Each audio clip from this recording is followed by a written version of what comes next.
Բաստուր մաչոներ ջան, այժմ պատրաստում ենք խոզի վզամսի չամանը։ Հետևորդները ինձ միշտ հարցնում են, հումքերի հետ մենք խի աղ չենք խառնում, չի կարելի աղ խառնել, որովհետև պատկերացրեք մեր խոզի վզամիսն է, մի հատ նայեք, ինքը շատ լավ չորացել է, կողքերից նայեք աղը դուրս է տվել, եթե մենք չամանը սարքում ենք, մեր կտորների ընդհանրապես տավարի, խոզի,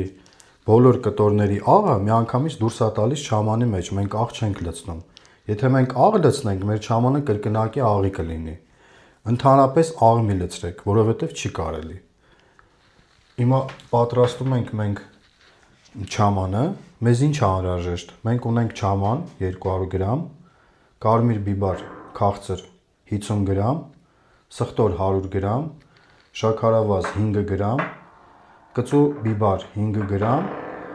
համեմի սերմ 5 գրամ։ Այս բոլորը մենք խառնում ենք իրար մի ամանի մեջ, մի անգամից, որ կարողանանք բացենք չամանը։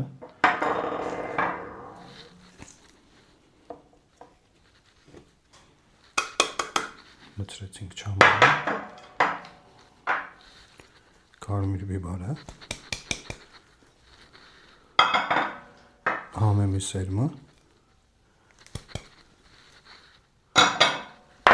շաքարավազը,